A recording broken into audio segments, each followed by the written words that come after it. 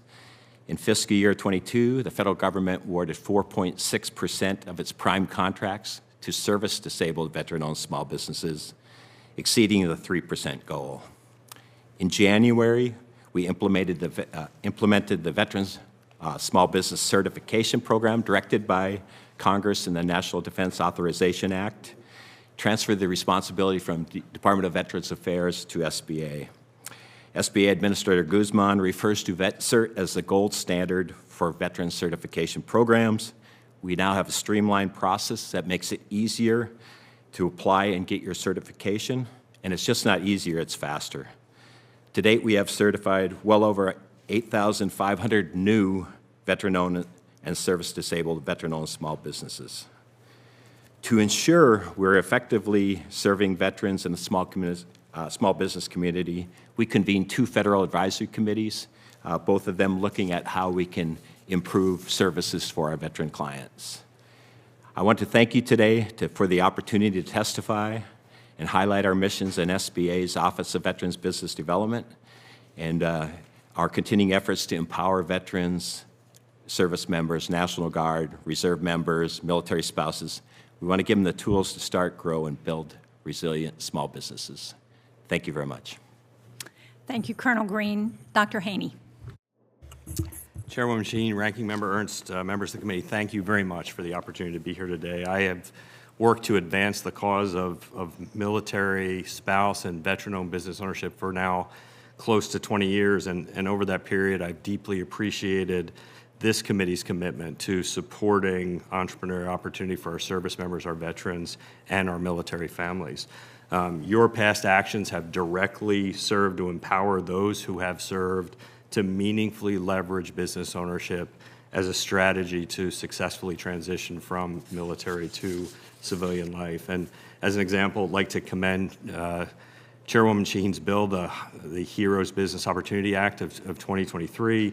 Access to capital is consistently, year over year, the top barrier to venture creation and growth that's identified by both research and by veterans directly. And I think this bill is positioned to enhance access to capital and both growth and startup capital by waiving the SBA guarantee fee for 7A loans made to veteran small businesses. It's a commendable step, and I think if made law, it will have an enduring impact on the community that I serve. It's important context, I think, for any discussion about veteran business ownership to acknowledge the challenges associated with navigating that transition from military to civilian life. And given that challenge, research also clearly demonstrates that multiple pathways to post-service jobs and careers are critically important for our transitioning service members. And for a great many veterans, driven by an entrepreneurial spirit that I think is cultivated through military service, the path they choose is business ownership. And demand for business ownership training and resources in this community is strong, and it's increasing. You know, you heard Tim mention, my number was 194,000, but I just learned 196,000 transitioning service members, veterans, and spouses now through the Boots to Business program, and that is tremendous. And while the SBA does stand at the forefront of our public sector efforts to empower veteran entrepreneurs through funding programs, mentorship opportunities, it's also true that the SBA can't do this alone. I think public-private partnerships really have evolved to become central to serving veterans via what is a proactive and really needs-driven ecosystem to ensure that tailored solutions to the many and diverse challenges that transitioning service members and veterans face in the pursuit of entrepreneurial opportunity are addressed. And as an example, the organization that I'm here to represent today, the Daniello Institute for Veterans and Military Families at Syracuse University, we have been a long-time and close partner to the SBA and currently operate a portfolio of business ownership initiatives that include 11 different national training programs and 3 tailored information hubs. each of those designed to meet veteran entrepreneurs where they are in the venture creation and growth life cycle, and all offered at no cost to veterans and military families. And like for the SBA, demand for these training opportunities and navigation services is strong and continues to grow. Over the past decade, the Institute for Veterans and Military Families has provided entrepreneurship training to just over 70,000 transitioning service members, veterans and spouses, and just over 35,000 of that community have leveraged the navigation services that we offer to help them identify resource partners in their own communities to get them the help they need when they need it. Importantly, I am an academic, and I'd be remiss if I didn't mention that we also each year conduct the National Survey of Military-Affiliated Entrepreneurs, which is the largest data collection outside of government of the veteran business ownership community. And that research really does help us identify opportunities to do better. And I think one of those, back to this issue of capital access, there is an opportunity for us to do more and better. If you look at our findings, what we realize is veteran military-connected entrepreneurs are about 3.5 times more likely to encounter access to capital barriers than their non-veteran counterparts pursuing business ownership. So on this front, we do need to do more, and I think hopefully our discussion will tease out some of those opportunities. I'll close just very quickly by stating something that I think everyone in this room recognizes. The value proposition for doing this work is very, very high. Chairwoman Shaheen, you mentioned the economic contribution that this community makes in terms of sales and revenue and employees. I think there is also this idea of this community contributing, now that they've taken the uniform off, to the economic freedom of this country, is clear and compelling, and it serves the values of citizenship that really are the underpinnings of our all-volunteer military. With that, I'll close. Thank you. Very well said. Ms. Shimkat. Chairwoman Shaheen, Ranking Member Ernst, and distinguished members of the committee, thank you for this opportunity to testify today on the topic of veteran entrepreneurship. I want to speak to the opportunities and the challenges faced by veterans when starting their own business, particularly in Iowa, the Midwest. As you already know about America's Small Business Development Centers, we are continually trying to work with each of our 15 regional centers, and we are an outreach program of Iowa State University, Ivy College of Business, and the Office of Economic Development and Industry Relations. The state of Iowa is committed to serving and empowering veterans in their post-military career pursuits. We work closely with Home Base Iowa, HBI, to enhance employment opportunities for veterans, service members, and their spouses. The HBI program has made significant strides in assisting veterans. The collaboration spans 29 certified higher academic military partners, the CHAMPS program, 129 designated communities, and over 2,000 HBI businesses statewide. One of the programs to assist veterans that we've started is the annual Iowa Veterans Entrepreneurship Conference. These are commendable and successful initiatives. They're critically important as veterans encounter unique challenges when attempting to transition into entrepreneurship. There is certainly more work that needs to be done, though. Another challenge for veterans is a lack of adequate resources. It is imperative to understand and to address the resource disparities faced by veterans in rural areas. The SBA data reveals a shortage of resources impacting the ability of veterans to access essential support for their entrepreneurial endeavors. Veterans who live in rural areas often lack access to resources, broadband challenges, etc. While the vitality of rural communities is a priority, serving those rural areas costs more due to travel and time. Increased funding for programs performing significant rural outreach will translate to expanded coverage in rural areas. But I want to also note, sometimes it's not always more money, but it's about encouraging different federal agencies to work together and utilize the existing resources on the ground to extend their own efforts at minimal cost to the taxpayers. Veteran businesses employ more than 70,000 people and generate over $3 billion in annual sales in Iowa alone. Iowa's thriving veteran-owned businesses underscore the resilience of veterans who pursue entrepreneurial ventures. Despite the challenges, the success rate of veteran-owned businesses demonstrates the significant contributions they make to economic growth and impact. We are committed to maintaining this positive trajectory and increasing the number of successes for our veteran entrepreneurs.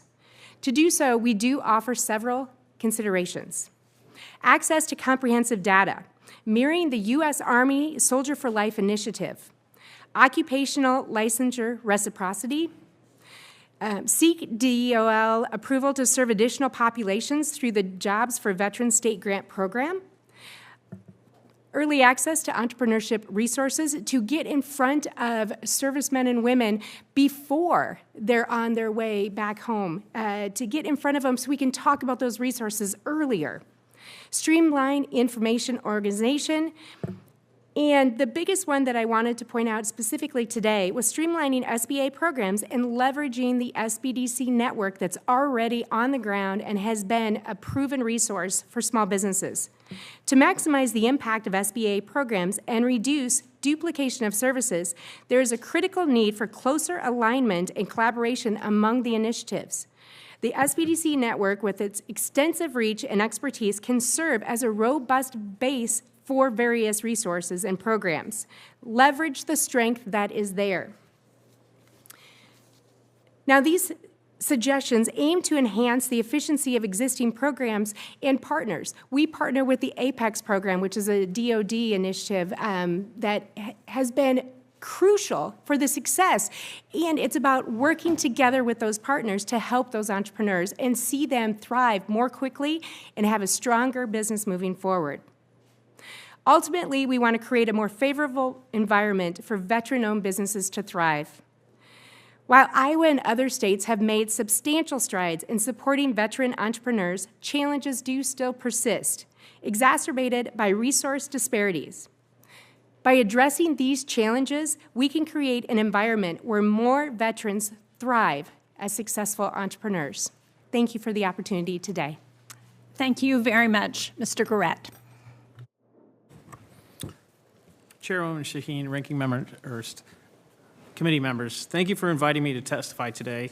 It's an honor to provide testimony on veteran entrepreneurship and the Small Business Administration's role in assisting veteran small business owners.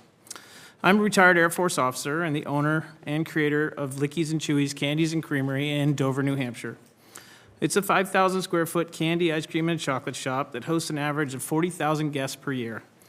Employs 20 people, 6 of which I'm proud to say are full-time, and we currently are expanding into an additional 5,000 square feet of space to build a chocolate factory and warehouse as well. None of this would have been possible without the support of the SBA, the Small Business Development Center, my mentor, and the programs that support veteran small business owners, such as the Boots to Business program. My journey began shortly after I retired from the Air Force in 2014, when a small shop in the town I lived in came up for sale. Seeing as I love candy and because I always wanted to work for myself, I decided to meet with the current owner just to see if there was any reason not to buy the shop. Needless to say, it was an easy choice, and in late 2014, my wife and I took ownership of a small 500 square foot candy shop. At the time, I was also working full-time as a GS-13 government employee at Hanscom Air Force Base. So my wife ran the shop during the day, and at night I'd come in and place orders, make chocolate, and work till midnight, taking care of things and putting out new displays. Long story short, our sales grew and grew, and in September of 2016, I was able to leave my government job, which was a pretty big surprise to everybody I worked with, and go full-time candy, as I like to call it, with grand plans to build a new, much larger store. My plan was to expand and build a new 5,000 square foot shop that would become a destination, and thankfully I was working with an advisor from the New Hampshire's SBA Small Business Development Center, and we worked for months on the business plan, funding options, and business design. He helped to match me with banks in the area to apply for and secure SBA loans to provide the capital necessary to get things going that I needed to borrow. It turns out I borrowed about $250,000 for construction expenses, equipment purchases, and inventory. Now, granted, the $250,000 was a best guess estimate, and as you can imagine, there are often several unexpected expenses that come up during the early stages of starting and growing a business, and our actual startup cost ended up being closer to $350,000. We paid for that with our own cash and credit. Those extra expenses included construction costs, hire equipment costs, and several other items, including an SBA loan fee. It can be frustrating and challenging to pay for fees and expenses for items that do not directly result in creating profits for a small business when they're starting.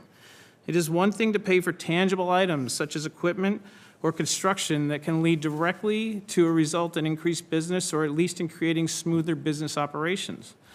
But those fees tend to deplete the capital and put a new business further behind the 8 ball or further in the hole before they even open their front door. Thankfully, our business took off and we were able to pay back our loans and continue to grow. As a matter of fact, we have borrowed other amounts from the SBA, another $55,000 a couple of years ago to purchase more equipment. And that was done using an SBA Express loan where thankfully the fee was waived. Because cash flow was tight, that was right in the middle of the COVID pandemic. The frequent and multiple unplanned expenses when starting or growing a business can be high and can definitely create barriers to starting a business or even create a financial hardship under which a new business will not succeed. And in the event that is a veteran with perhaps 4, 6, or maybe 10 years of service who is relying on their new business to be successful in order to make ends meet, then they will need all the help they can get. And I believe it's legislation such as the Heroes Business Opportunity Act that will waive the SBA guarantee fee for loans made to veterans that creates another tool, make it easy and more easy for veteran-owned businesses to access capital, and it will quietly but powerfully help veteran-owned small businesses succeed. Thank you. Thank you very much, Mr. Rhodes.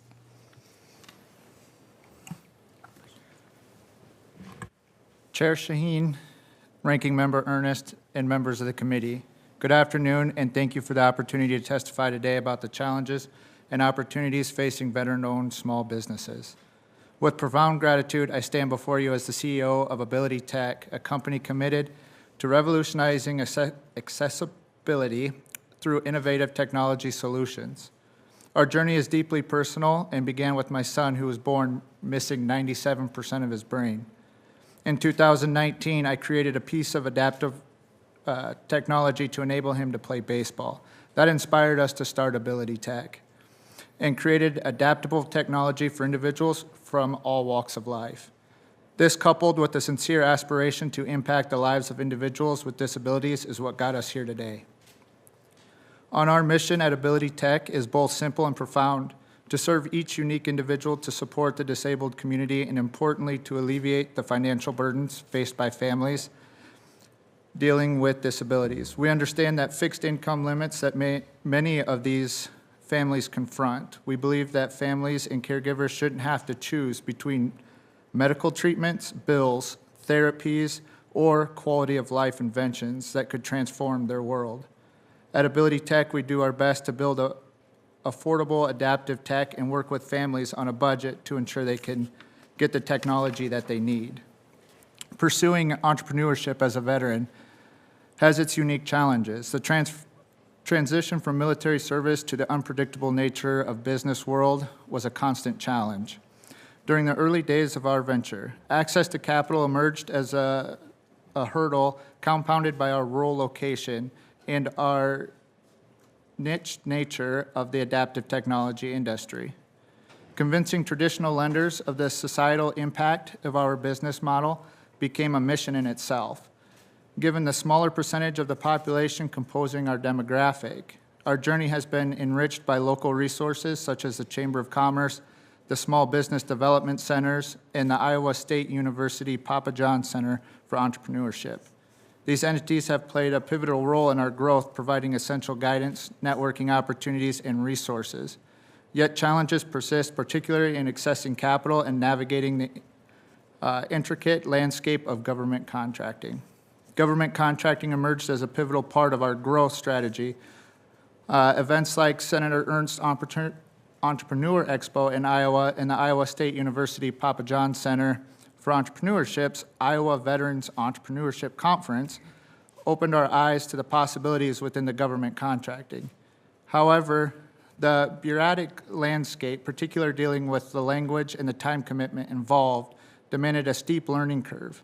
We commend the efforts made to ensure that the taxpayer funds are allocated to American companies, but the process requires further simplification and support, especially for smaller businesses. The current economic inflation has impacted our business. Rising costs across the board have led us to adapt our strategies to navigate these economic challenges. Our operational costs, encompassing everything from raw materials to utilities, have increased and directly impacted our bottom line, prompting a review of our budgeting and expenditure strategies. We've had to explore cost-effective alternatives without compromising the quality of our products or our services. Our engagement with the Small Business Development Center has been positive, facilitated by strong relationship with our local SBDC director. However, we emphasize the need for more local tailored resources for veteran-owned businesses. Initiatives like the Papa John Center Veteran Entrepreneurship Conference have started addressing this gap, but at a state level, but require further support and expansion. Our journey has been enriched by the guidance and mentorship of other small business owners who have walked similar paths. Entities like the Siouxland Chamber of Commerce has played a pivotal role in holding network events and local business forums, fostering connections within the business community. Again, Senator Ernst Entrepreneurship Expo and the Papa John Center Veterans Entrepreneurship Conference provided the invaluable opportunities for engagement, sharing experiences, and receiving advice. However, the ongoing challenges lies in finding seasoned mentors who are more experienced or established business leaders who understand the need for support. Looking ahead, our biggest priority is access to funding. As an early-stage small business operating out of our garage still, the demand for our products outpace our capacity. In conclusion, I urge the Senate Committee on Small Businesses and Entrepreneurship to explore opportunities for better supporting veteran entrepreneurs. Strengthening small business, particularly those led by veterans, required multiple approach, streamlined communication, tailored training programs, flexible funding options. I hope as we collectively work together towards these goals, we pave the way for more vibrant and resilient entrepreneurial landscape. Thank you for your time and consideration. Thank you all very much for your very compelling testimony. We will now have a round of 5-minute questions each. And Mr. Garrett, I'm going to start with you since you're from New Hampshire. And you and Dr. Haney did such a nice job of providing a commercial on my legislation, the Heroes Business Opportunity Act. I have to ask you about that. You talked a little bit about this in your testimony, but talk about why waiving the fees up front for 7A loans are really important for entrepreneurs just starting out. When I started the company, it was a kind of a dream, and it was very much amounts to we're just going to make it happen. But at the same time, I had to have kids still in high school, and we had to consider the fact that there were going to be things to pay for down the road, like college, and we didn't know how that was going to work out. So when I had to pay for fees and things that I just didn't even know existed, I'll be honest, I didn't know until a couple weeks ago when I did a little bit of research and found out I had actually paid those fees. That's just more capital that went away. That fee was almost $3,000. And when you are already borrowing $250,000 on a hope or a dream, then that extra cost really made it risky because, like I said, those are fees that are just being paid to someone. They're not paying for a piece of equipment or inventory that I can sell. And in my business, when I'm selling something that's $2, I'm keeping about 15 cents out of it.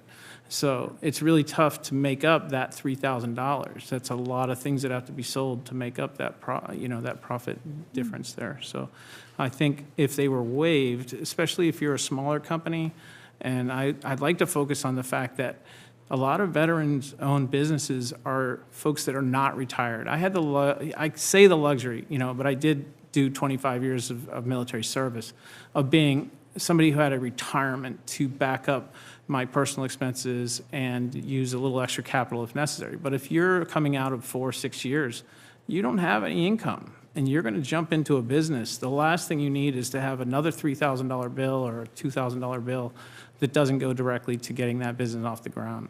So, Thank you. We will use that endorsement as we're moving the legislation. Colonel Green, virtually everybody who's spoken has talked about the need to be aware of what resources are available if they're thinking about starting a business. You talked about the 196,000 people who had been through the Boots to Business program. Can you talk about what percentage of people that is who were eligible for the program, and how do we get the word out to more veterans about what's available to them? Chair Shaheen, that's a great question. Thank you very much for the opportunity. So in our office, we want to make sure that all of our customers are aware and make informed decisions about entrepreneurship. So what we really try to do is make sure there's an awareness of programs available, and first of all, and then accessibility of those programs, whether it be virtual, in person, and then the ability to navigate those resources. And the resources we're talking about, we're part of a network, an ecosystem, I could say, which includes small business development centers, our veteran business outreach centers, women business centers, and SCORE chapters. That's just part of the SBA connected ecosystem. We also have organizations like the Institute for Veteran and Military Families that actually helped us develop the Boots to Business curriculum back in 2013. Now, the Boots to Business program for active duty is pretty well laid out in the Department of Defense Transition Assistance Program. They're very aware of it as they go through. You know, it's an optional 2-day course, but they're supposed to be providing them opportunity to take that. The Reboot program, where we teach in the communities, that's where we really need the help of SBDCs, because we only have 28 VBOCs, so we need help of our resource partners to get the word out of those opportunities of the, taking that Boots to Business Reboot. And then the military spouses, that Pathway to Business program I mentioned, that is a program that was rewritten to focus. Military spouses weren't really feeling like Boots to Business was for them, the naming convention, the graphics. So we redesigned that course to make it feel more military spouse-centric. And then we just started teaching those classes in August, and now we've probably have 10 or 12 classes so far with a few hundred military spouse signing up. So we're looking, it's a slow rollout, but we're reaching out for every opportunity to get the word out. Thank you. I know the timer says I have more time, but I think I got additional time, so I'm going to stop and turn it over to Senator Ernst. Thank you, Madam Chair, and a big thanks to all of our witnesses that are here today. We really appreciate your testimony. Mr. Rhodes, we'll go ahead and start with you. Thanks for joining us again. Really appreciate your testimony, and thanks for sharing your experience with federal contracting as well. And you mentioned a couple times how the Entrepreneurship Expo and the Papa John Center's Veterans Entrepreneurship Conference were helpful.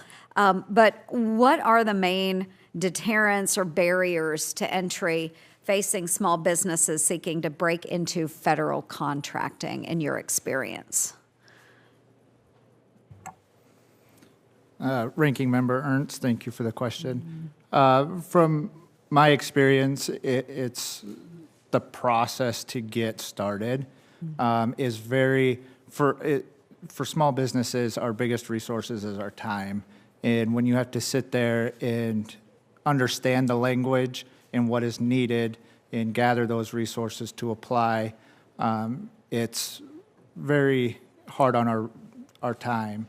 And that's where we've benefited a little bit with the Apex Accelerator. We had somebody that was able to eventually sit down with us and walk us through that process. But to be honest, if I did not have that person, I believe that I would have probably given up on the government contracting side at that time. Wow. So that, I think that is the biggest barrier. And then the other one is, once you get into it, is the bidding process. It's very unfamiliar what happens next, of what the steps are to do next, and if you are awarded a contract, where to go from there, and things like that. So clear direction, or somebody to kind of point you in the right direction. No, that's really good. And it's probably not surprising to you that I've maybe heard those same comments before. And I know I saw Colonel Green nodding his head as well. And Tim, if you have additional comments that might build upon what Dustin had shared as well. Thank you, Ranking Member Ernst, and thank you for your service. Federal contracting is really, challenging, I can say. One of the things that were written up in Institute for Veteran and Military Families report was the challenge with certification. We took that one head on. We simplified the Vet Cert program to make it easier, faster. So that's one small piece. The other thing is training. We do have a little bit of cumbersome. It's a learning curve that is a challenge, and we do provide some funding to the Veteran Institute for Procurement, and Mr. Cardin, Senator Cardin's very aware of this program, but they do have training for those that are looking to, existing businesses that are looking to grow into federal contracting, increase their businesses, and I know after the first year of their program, they're looking at about a 56% growth after 1 year in the Veterans Institute for Procurement. So I think that program has been very successful for us, and we've been investing in promoting that program across the country, and I know they've had attendees from every state participate in that. Great. No, thank you. We need more of that. And for Ms. Shimkat as well, thanks again for being with us. And in your testimony, you had highlighted the resource disparities impacting veteran small business owners and entrepreneurs in Iowa and across the Midwest. So, two-part question. What can SBA do to better provide outreach and support our veterans? And would you be supportive of enabling SBDCs to host Veterans Business Outreach Centers, because you mentioned the sharing of capabilities? So let me answer the second part first. Having an SBDC host a VBOC, absolutely. For many reasons. We spend a lot of money on databases, for example, to be able to get information. So when somebody does start their business, we're minimizing that risk. We are helping them figure out, is there a market? Is there somebody that's going to buy it after my family and friends buy it? Will there be somebody else? And that's what we already have access to, those databases. We're already paying for it. And so to be able to start right there, that's saving some money on that aspect. Another one is we're already out in the communities. And for anyone who's lived in a rural area or from a rural state, it's trust. And in the rural areas, having somebody, that local person, because you could have like a VBOC where they come in, they work with them, and then they go back to where they are housed. But the SBDC and other resource partners are living in that community, and that is crucial. For SBA, for better outreach, a couple things that we could look at is, and Colonel Green, retired Colonel Green, spoke earlier, and I offered to speak with him after this so we could talk about, let's pull some of these resources together instead of having so many programs in silos. We do this, and here's our metrics. Guess what? We're doing the same thing. Now, there are many entrepreneurs out there that we need to still get to. We can't do it all as small business development centers. They can't do it all as VBOCs, but working together, we can have a larger impact and really reach more of those. So I hope that answers your question. It does. Thanks so much, and I yield back. Thank you. Thank you. Senator Cardin. Thank you, Madam Chair. Let me thank all five of our witnesses. Ms. Shimkat, I'm going to follow up on the SBDC and the VBOC. Maryland's one of the newer Veterans Business Outreach Centers. It's co-located at College Park, where our SBDC is located. And thank goodness they were co-located, because they needed, the new VBOC needed help, and the SBDC was there to help. And it's that type of shared resources that I think give us the best value for the dollar. So I just really want to underscore that. Colonel Green, I'm going to follow up on the point that you said. I'm concerned that we are under-resourced our services to our veterans. 22 centers in the nation, to me, is not enough. The number of veterans we have and the geographies of our nation, we need more resources. So one of my concerns is, how do we get more resources into the program? And thank you for mentioning the Veterans Institute for Procurement. For the members of our committee, this was a program started maybe 15 years ago by the Montgomery County, Maryland Chamber of Commerce. No public funds, private funds. And this is a Montgomery County local chamber that set up an institute to help veterans with procurement and accepted veterans throughout the entire country. So it was a commitment to give back to the community for those who've served our nation. And it was a very successful model, and I thank the SBA for picking it up and becoming a partner and providing some help. And in this past cycle, Senator Van Hollen and I, it's helpful to have the chairman of the subcommittee that has the SBA, Senator Van Hollen. We were able to get some help to the VIP program. And you're right, they're now going to double their capacity as a result of it, and the waiting lists are there, the needs are there. So I guess my question to you is, how do we get more resources into these programs? I don't throw it back on me, you need more money. But how do we need to do a more effective job. You talked about how you handle certification in a more efficient way. In the Women's Business Center legislation that I authored, we set up standards to improve quality through the process. Do we need to do that with the VBOCs also, or how do we expand the capacity of the veteran centers to help our veteran community? Senator Cardin, that's a great question. We're extremely proud of the work that the VBOCs or the VBOCs are doing across the country, but there are 22 of them. If I had 54 of them, it would take a little pressure off, obviously. But I think the key to that is really collaboration and partnerships. Many of the Veteran Business Outreach Centers have to serve multiple states, so we have to figure out technology solutions to make sure we're reaching our customers, especially our rural customers, underserved. But I think we do that through partnerships, leveraging the resources of the Small Business Development Center. We have 68 district offices, and within those district offices at SBA, we have veteran business development officers that coordinate directly with our veteran business outreach staff.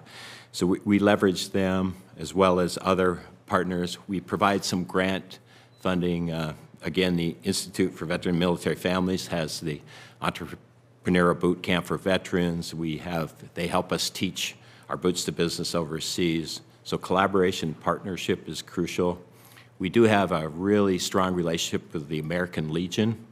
We have a working agreement with them. And the American Legion helps us reach some of the rural communities, because if you drive around any small town, you'll see an American Legion post. We partner with VFW, Disabled American Vets, anybody that will help us get the word out. So we try to leverage other organizations and so we can get the word out about our VBOC program. And I think you're doing a very effective job with the resources that you have, but there are underserved communities that it's very difficult to reach if they don't have a partner that you can partner with. It makes it challenging for those communities, for veterans in those communities, to get the services they need.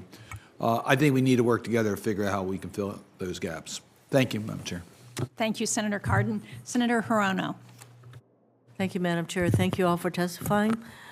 Colonel Green, I'm glad that you noted how important it is to leverage the resources of the SBA and partner with a lot of other community resources, especially probably in some of the rural areas where access to the kind of support that a veteran needs to start his or her own business might be more challenging. So that is a good thing. I did want to ask you, recently the West Maui town of Lahaina burned to the ground, and I know that there were veterans there.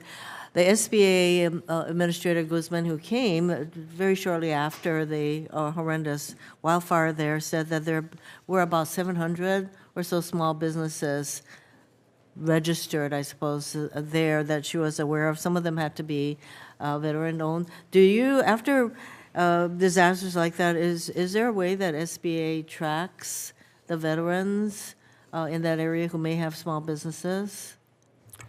Senator, that's a great question. At SBA, we've been spending a lot of time focused on the tragedy that took place in Hawaii. Mm-hmm. We do have a Veteran Business Outreach Center in Honolulu, and they have an extensive database that they actually know all the businesses that they've worked with, all the business that they're currently worked with, and they're sharing that information through I guess they call it a BRAC, BRAC Disaster Recovery Assistance Center. And so there is participation there. SBA they've taken a whole of SBA approach. All of our offices meet on a regular basis. We meet daily for a while now on a weekly basis to figure out how we can really support those businesses as they recover from the tragedy that took place. And I think that as we are experiencing more of these kinds of natural disasters, and wildfires, the hurricanes, there are a lot of these kinds of events that happen, that there are probably lessons learned and ways that SBA can make sure that which businesses are veteran-owned and to have that in your database before a horrendous event like the Maui wildfires occur. And so, good.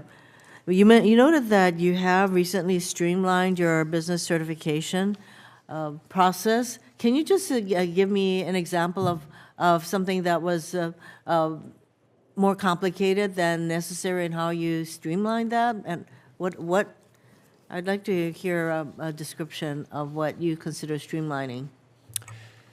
Yeah, so they did reduce the amount of forms you had to fill out.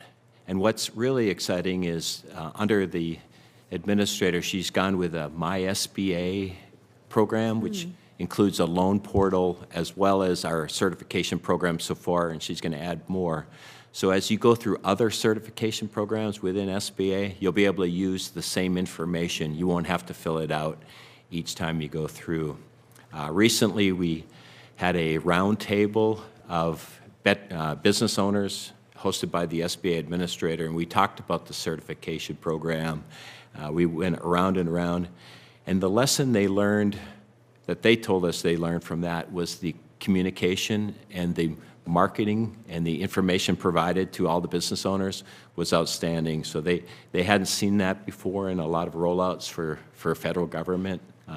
And they were able to, they knew what was going on with the certification. They knew when it was going to take place and when they had to recertify. So, for any of the panelists, are there some unique differences when you're dealing with a woman veteran versus a male veteran? Are there any unique elements that, for example, women veterans need? And are you meeting those needs? Anybody? Yes, Ms. Shimka. Thank you for that question. The answer is it depends, truthfully. There could be additional needs when it comes to transportation, childcare. We could have different needs when it comes to just the form of communication as well. And the biggest thing that we do is focus on that communication, figure out what is the root of what we need to work on first, put a clear plan together, and then step by step working with veterans of both genders so that we can figure out what do you need? Because sometimes coming into a conversation, here's what I think I need, but in actuality, this is where we need to be. And I think for us, having veterans on our staff is step number one, and that has been huge for us to really take a step forward in the right direction. When you noted that, I think that for women, since childcare still falls mainly on the women, to have specific ways that you're going to assist female veteran with childcare. I just want to mention, Mr. Garrett, I really love hearing your candy story. My best to you. Thank you, Madam Chair. Yes, imagine Willy Wonka, and you've got Lickies and Chewies. Senator Hickenlooper was here earlier, so we will go to him next.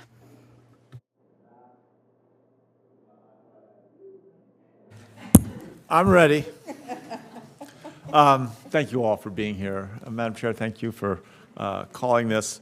And Chris, why don't we start with you?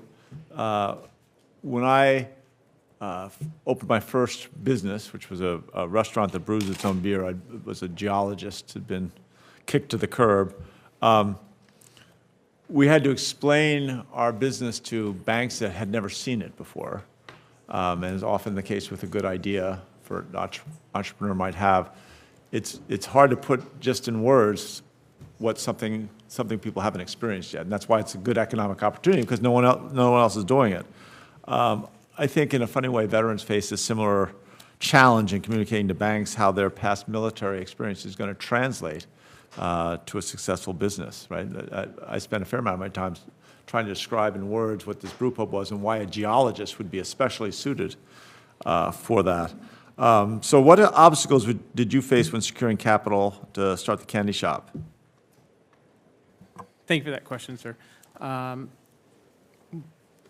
We were a little bit lucky, and that is because the first shop that we opened was very small, and we were able to purchase it with cash.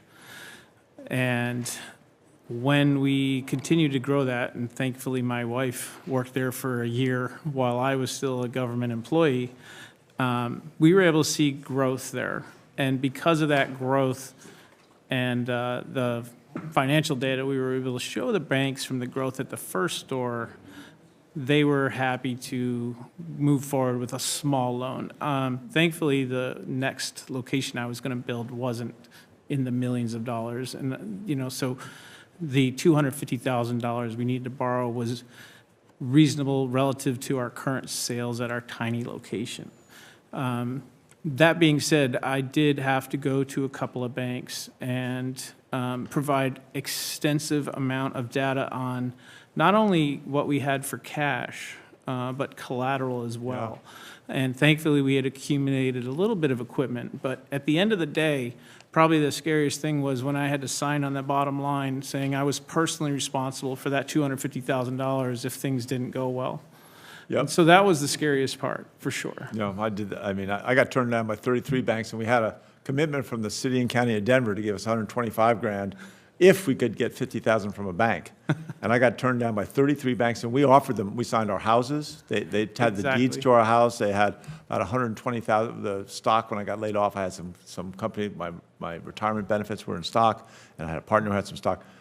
We had like $250,000, plus they got first right of all the brewing equipment in the kitchen. They still wouldn't, Exactly, sir. I had the same situation. They had, I had to sign over basically everything I owned. Yeah, and exactly. My wife, she was really scared about the house. So, yeah. Well, I am retired, so we still have some income. Yeah, they can't take that. Exactly. It was a little scary, but thankfully the banks were very helpful, and it all worked out. Yeah. Dr. Haney, upon leaving military service, veterans with security clearances are sometimes led to believe that their clearance is a sure ticket to success. However, if prospective contracting opportunities that require security clearances are not advertised well, then veteran entrepreneurs new to the contracting world may not know about the opportunity even though they would qualify for it. So can you share your thoughts on ways that we could better connect newly become veterans, newly separated from the military, and still hold how can they still hold a security clearance with classified contracting opportunities to put the qualifications to work? Thank you, sir, for the question. It brings back, and listening to Mr. Rhodes' response earlier about I was an Air Force contracting officer while I was in service, so I understand that don't recommend, 70,000 veterans or so through the programs that we run to help them become small business owners, and I don't recommend that they start with government contracting. I would instead, and as a way to answer your question, that security clearance, however, is valuable.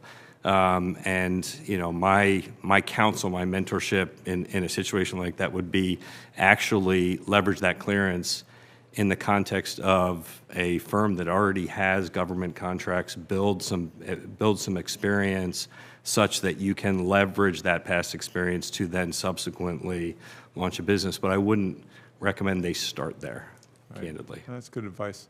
All right, I'm out of time somehow. It's impossible, but I have other questions. I have other questions I will submit in writing, and you'll get some time to hopefully you can answer them more at your leisure. I yield back to the chair. Thank you. Thank you. We will do a second round of questions for anybody who's able to stay. Senator Duckworth. Thank you, Chair Shaheen and Ranking Member Ernst, for holding this hearing today. Dr. Haney, I would like to direct my questions to you. Given your role in overseeing the Institute for Veterans and Military Families at Syracuse University and its work administering the Boots to Business program, as you may know, for the past 2 Congresses, I've introduced bipartisan legislation with Ranking Member Ernst called the Veteran Entrepreneurship Training Act, which would codify the Boots to Business program into law. I have long supported this program because of its successful track record helping service members, veterans, and military spouses to build critical small business development skills and prepare them for professional success after military service. Dr. Haney, from your experience administering the Boots to Business program, how has the program contributed to the entrepreneurial journey of the more than 194,000 veterans, service members, and spouses that have gone through the program since 2013? And can you share any positive outcomes you've witnessed in your work? I can. There's no better bigger softball than that. And that's like slow pitch, fat coming across the plate. Senator, I will say there are a few people on the planet that are bigger evangelists for your legislation than me. And it's a good way to start answering your question, because when I started doing this work all the way back in 2006, 2007, there was no pathway out of the military for business ownership. Matter of fact, service members transitioning from military to civilian life were discouraged on a regular basis for pursuing entrepreneurship. And so much has changed since then. And I think Boots to Business, what it does is it makes for an informed consumer. Is how I like to describe it. I think that's the power in Boots to Business, and not just an informed consumer for those that eventually go on to pursue business ownership, but an informed consumer of those who, through Boots to Business, learn that business ownership maybe isn't a good fit for them, for their families. Those are metrics we don't collect, and I wish we did, because I think that there's real power in the program in helping individuals also see that this isn't a good fit for me, my family situation, and because business ownership is not like going out and getting a traditional job. If it doesn't work out, you leave that job and find another one. You're putting, as you heard these stories, you're putting personal capital at risk, and you do want to be an informed consumer of making that choice. That said, when you look at what's come from Boots to Business, it's beyond powerful. About 6 years ago, my institute partnered with Inc. Business Media and the Inc. 5000 to create something called the Vet 100. This is an annual listing of the 100 fastest growing veteran-owned businesses in America. The 2023 Vet 100 just came out, and there are, of those 100, there are 25 veterans this year that went through this ecosystem, that their businesses were birthed through this Boots to Business to partners, whether it's Vets in Procurement or our programs at the IVMF, and they're now running 4, 5, 6 years later the fastest growing privately held veteran-owned businesses in America. I think that's the power of the program and the model, and making informed consumers of those leaving military service.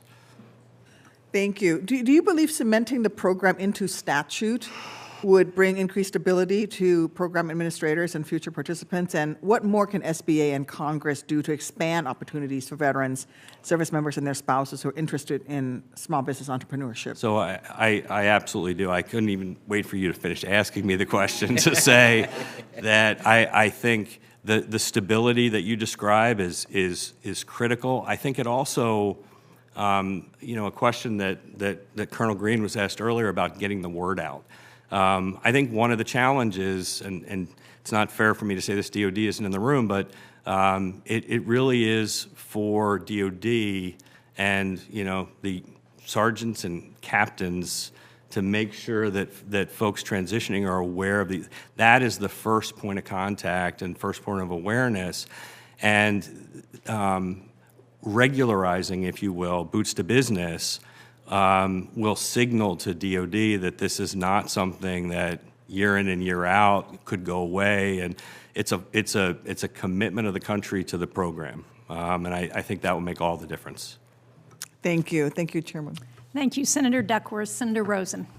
Well, thank you, Chair Shaheen, Ranking Member Ernst. Thank you all for being here. I'm going to submit a question for the record building on this. If you're seeing trends in particular sectors in your top 100, maybe that's something that veterans should know about too. So we'll submit that for the record because I want to talk about something near and dear to my heart, which is the Veterans Business Outreach Center. Obviously, we can maybe talk about those trends and what sectors as we're getting the first ones in Nevada, because we're home to more than 200,000 veterans, over 23,000 veteran-owned small businesses. That's actually 1 in 8 small businesses in our state, which 99% of businesses are small businesses. So despite this, we've been without a dedicated in-state Veterans Business Outreach Center that's just for Nevada. And so the absence of an in-state VBOC, a one-stop shop providing small business support to veterans, transitioning service members, and their families has really meant limited information and resources for Nevada veterans looking to start or grow a business. And so earlier this year, I called on the SBA to establish a VBOC in Nevada to ensure that tailored support is provided to our veterans and transitioning service members to address their unique needs and concerns. And I am so thrilled to report to the committee here today that in April, the SBA authorized the establishment of a VBOC in Nevada. There'll be multiple locations, one northern Nevada, one southern Nevada. So Colonel Green, can you speak to the importance of the Veterans Business Outreach Centers in helping to ease the transition from active duty to civilian life for veterans who want to start a small business? And how can the VBOCs support the existing veterans businesses and help them grow? Yeah, Senator, thank you for the question. I know we're excited about the Nevada VBOC. We did open one in Colorado as well, so we're excited about those opportunities. They were chosen because of data. When we looked at areas where there was, a lot of installations, or there was a lot of tap classes. There was we historically boost business, so. There was a very thorough, data-driven decision there to put one in Nevada, and because there are a lot of veterans and veteran-owned small businesses, it will make a big impact in there. Again, I think we have one Nevada office with a satellite office in Reno, and they're going to be able to expand their reach into some of the rural areas. But again, they're going to be providing training and counseling, and partnerships is going to be critical for them with the small business development centers. Our district offices are already there, so they have a great opportunity. And their primary role for a VBOC, their number one role is teaching the Boots to Business program, and at the installations, at the National Guard and Reserve bases, and in others areas. So we're really excited to have one there. I think the administrator's excited about it. She'll be out as well. So. Yeah, I'm very excited. We're going to be doing that soon. And you kind of led me into my next question, which I'll kind of shorten up a little bit, because a lot of our businesses, just like I see Colorado and Indiana, in our rural areas. And a third of all of the veterans-owned businesses in Nevada are in our rural communities. So they're extremely frontier, they're very mountainous, they face unique challenges, and they have much less access to in-person resources. So to Dr. Haney and then Ms. Shimkat, What's your experience reaching the veterans-owned small businesses in the rural areas? What can Congress do to help you fill in any of those gaps so those folks who can't just get to the city easily, how do we support them? Just very briefly, it is, again, from the research we do, it is a significant challenge. Veterans looking to start and grow business in rural areas are significantly under-resourced from the perspective of those supportive services. One of the things that we've done is create partnerships with community colleges. Community colleges, in many instances, are in those rural areas. They're great partners to us, so we took a program that we've been running for a long time called the Entrepreneurship Boot Camp for Veterans program, and created a version of that we're now offering through a consortium of community colleges around the country.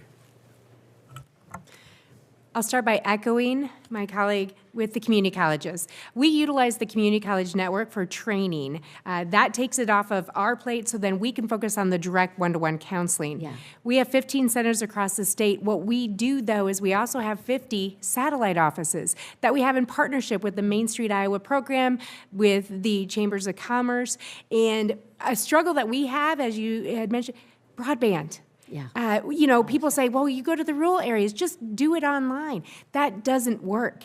And so that's why we have to get out there. We have to have that windshield time for our advisors to be one-on-one with them. That's the biggest impact for us, is just being able to utilize other partners and other resources. And that's probably the biggest answer I could give you on that. Well, thank you. We love our community colleges, and I can tell you we've been investing in broadband, and we're going to get it to every single home and every single community because we can't function as a nation without it. So thank you. Thank you, to Senator Madam Rosen. Chairs. Senator Young. Well, I thank our chair and ranking member for holding this important hearing. Thank you all for our witnesses, for serving our veterans in important ways. I have a limited amount of time, so I'm going to try and focus on one distinct barrier that many of our veterans are facing today. It's called a contracting cliff. Some of you may be familiar with this dynamic. If you look at the current rules for federal contractors, there's this clear challenge when small businesses grow into mid-sized companies. They suddenly find themselves ineligible for crucial set-aside contracts, and instead they face competition from major global firms. This is the contracting cliff. It's not just a hurdle, it's a barrier that's stopping small businesses from growing, and it's reducing the diversity of our federal marketplace at the same time. So, Colonel Green, I ask you that, based on your experience, given your understanding of veteran-owned businesses, can you discuss the specific challenges that the firms I've identified encounter in retaining current government contracts and scaling their operations for larger contracts? And then additionally, how is the SBA currently equipped to help these businesses navigate and overcome these obstacles? Senator, it's a great question. Federal contracting is complicated, and I think you're referring probably to the 8A program that runs about That's right. Yes. 9 years. I am. Yeah. We do run across a lot of businesses that after they get to a certain size or they run out of time, they do have challenges with getting other contracts. That's a lot of the reason we refer them to like programs like the Veteran Institute for Procurement to help them grow and expand to the next level. So we know it is a challenge, and we will be take it back and take even more of a look at it. Well, I appreciate that. We see these sorts of cliffs in other areas of public policy, and they always seem to lead to various distortions. They oftentimes lead to the opposite of what you want to happen. So, you see them with respect to benefits cliffs. People stop working so that they can be eligible for certain federal benefits. The vast majority of my colleagues don't want people to stop working. In this case, you don't want people who establish a small veterans-owned business to be disincentivized from growing that business. It's just sort of asinine, and I suspect all of you agree, and I know you didn't develop all those provisions, but I'm not coming to offer a mere lamentation, though I have done that. I introduced a piece of legislation that I think would fix this perverse anomaly. It's called the Success Act. Senator Hickenlooper has also joined me on this, and our aim is to tackle this contracting cliff dynamic. To be brief, my bill would create a 7-year off-ramp to allow growing businesses in the construction and engineering sectors to keep competing for set-aside contracts during their transition to mid-size status. I'm open to other solutions. I think this one does the trick and is worth a try. And I want to see, Mr. Green, though you may not be familiar with the specifics of the Success Act, I respect that. Could you give us your thoughts on how policies like an off-ramp program could influence growth in federal contracting opportunities?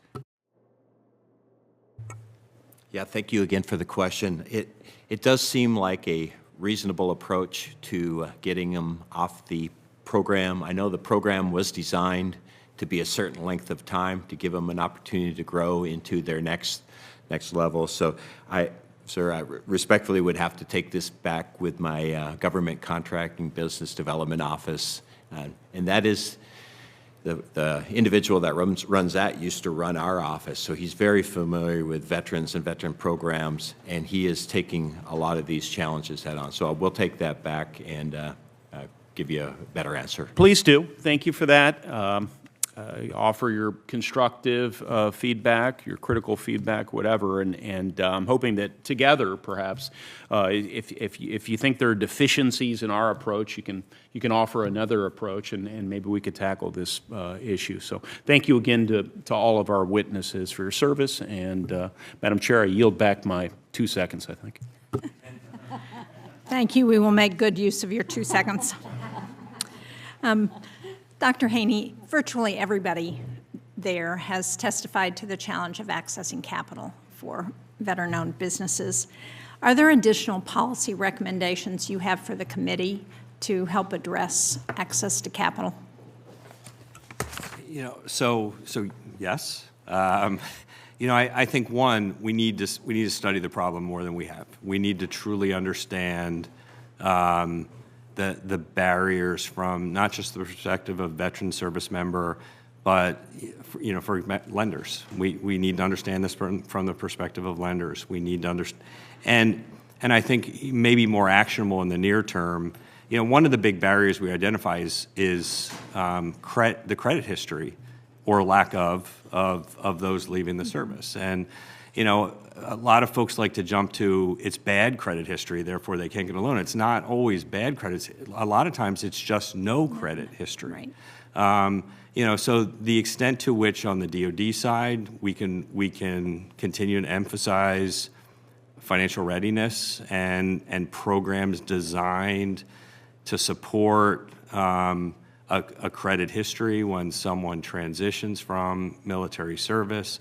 The stories that have been shared by my fellow panel members about, the background and experience. The reality is when someone puts on the uniform, they put the rest of their life on hold to serve. And their peers are out there gaining relevant experience in industries where they're looking to start a business. Therefore, they can tell a different story to a lender than someone coming out of the service that doesn't have that same experience. So that also speaks to programs like DoD Skill Bridge and continuing the opportunity for folks to do apprenticeships, if you will, as part of their transition, so they can gain that experience.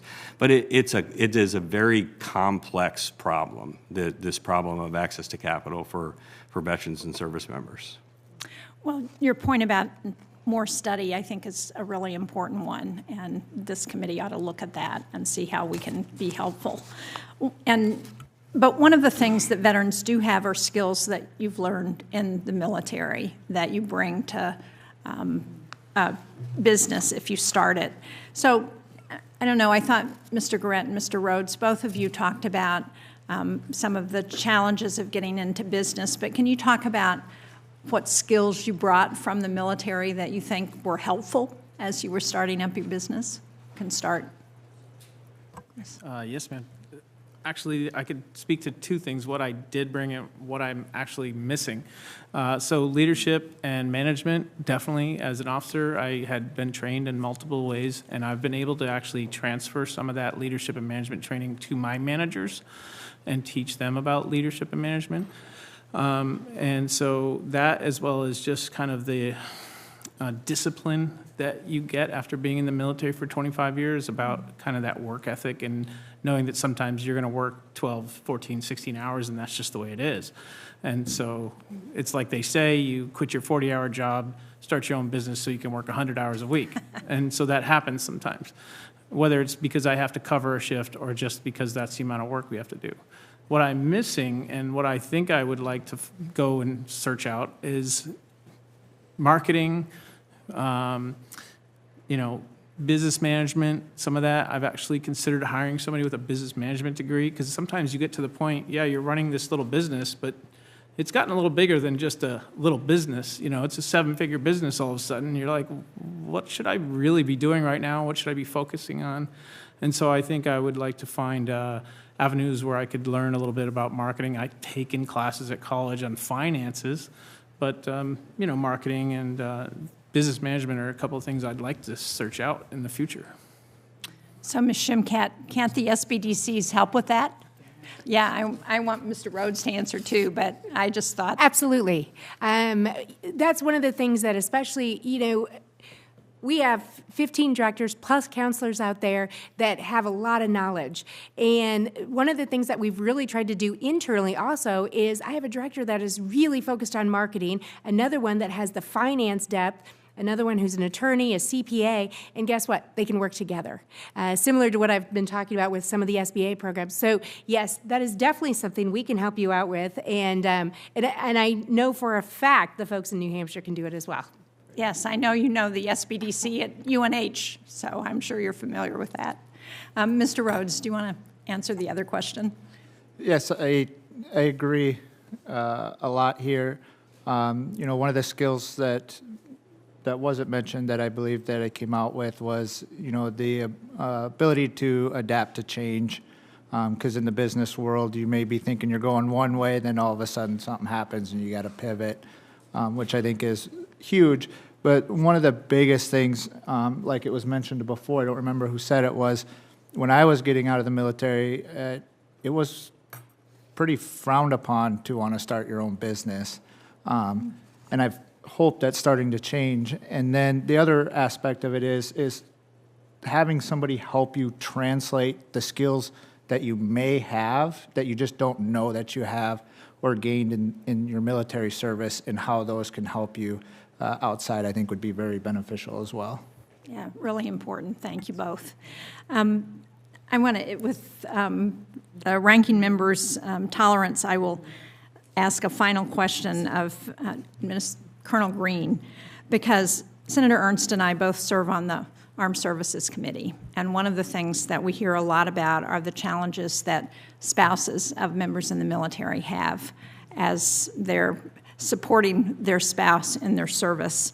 And talk about, if you will, some of the ways in which SBA is thinking about helping families and spouses of veterans as they're transitioning to civilian life.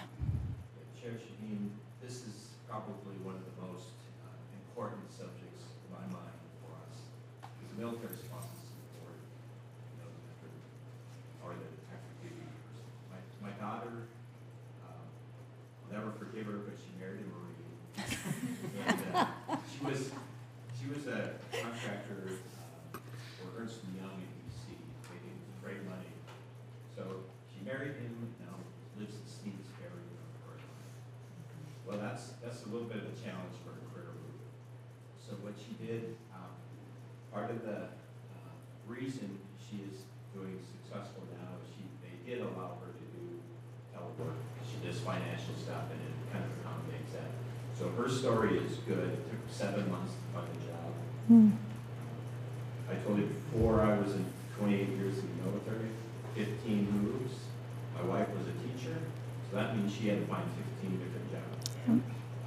So all of those challenges hit home to me. So what we did recently, we rolled out a military spouse pathway to business program that I talked about earlier, a curriculum design that a spouse can actually relate to. Right? It's not veteran all stamped all over it. That was one thing to do, but partnerships are critical. We partner with the Department of Defense, the military spouse, education and career opportunity office. And they have a great network of military spouses that can either mentor, and you go there for employment or career opportunities, which includes entrepreneurship. We also partner, we're trying to get the word out on all of our programs, so we try to partner with the Chamber of Commerce, has an Amplify program. Department of Labor has a transition program for military spouses called Teams. We got our curriculum in there. So it is really important, I think. Military spouses are hard to reach, and we're doing everything we can to reach them. And when we do reach them, try to make it as effective as possible. But it is still a big challenge and will be a big challenge for the future. Thank you very much, Senator Ernst. Thank you. And if I could come back to you, Mr. Rhodes, I really, again, appreciate it. You mentioned the importance of networking and in-person connections, as well as the need for seasoned mentors. And in your view, would you find it helpful to get mentorship from just anyone, or is it better for that veteran small business owner who understands the landscape you're navigating be a little more helpful than just anyone? Ranking member, thank you. It's somebody that's gone through it, because I've done a lot of networking, and my problem that I've ran into is from being in a small rural area. You have amazing business leaders, but all of them may not know the landscape of a veterans-owned business may need. So it's finding that right mentor for your business structure, I would say. Mm-hmm. Thank you. I appreciate that. I do believe in having someone that has walked in your boots provide that counseling and mentorship. I think if you can relate with someone that has been there, done that, I do think it's important. And that's whether it's veterans-owned business or women-owned small business, whatever it might happen to be. Mm-hmm. Yeah, so thank you. I appreciate it. And Colonel Green as well. And this has been tricky, and I've heard it mentioned a little bit from some of the others here, but I have been concerned about the administration stripping our states of the SBA district office support, but they're growing staff here in Washington, D.C. headquarters. And in Iowa alone, we've gone from 12 personnel down to 4 in a very big rural state. And that was 12 in 2015 and 4 today. The ongoing remote work policies at headquarters further reduces the SBA's ability to serve small business owners. So we've seen this in many states. How does the administration justify stripping Iowa, New Hampshire, and other states of district office support while moving the positions to Washington, D.C.? And further complicating this, having folks here in D.C. oftentimes teleworking, so they're not even in the office, then how does that help our rural areas? Ranking Member Ernst, I appreciate the concern you have with. I'm really focused on serving veterans through our programs. I can't really speak to the district offices and how they're managed. We do get extremely strong support from the administrator and for our programs serving veterans and for the VBOX and for the Boots to Business programs. So I really can't comment, but I can take that question back for our congressional staff. Yeah, I appreciate that. I'll submit that for the record. I just want to voice the concerns because we've heard many times over from so many of us that are in rural areas and how we have lost staffing in rural communities. It's not just going to impact everyday Joe on the street, but it is most certainly going to impact our veterans as well. States like New Hampshire, states like Iowa, a lot of our veterans members are also National Guardsmen and reservists. And oftentimes those numbers are not rolled up into the metrics that SBA is looking for when they're placing VBOCs.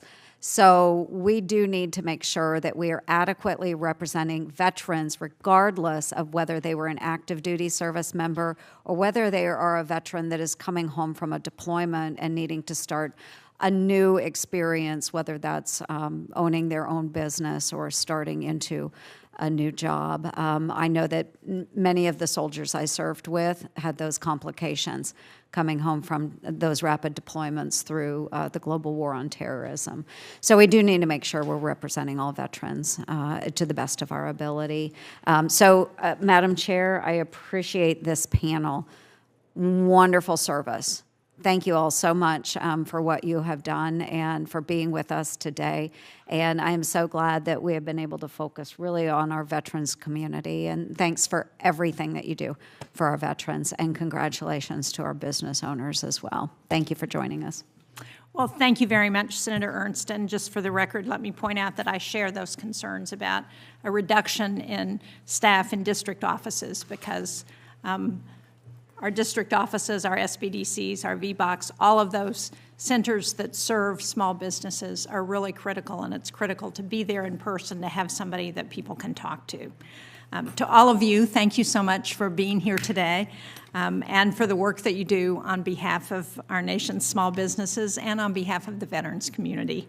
We look forward to staying in touch as we try and take some of the ideas that you've given us today and think about how to translate those into legislation or into better service for our veterans. The record will remain open for 2 weeks because of the holiday for additional questions and statements. And with that, the committee stands adjourned. Thank you.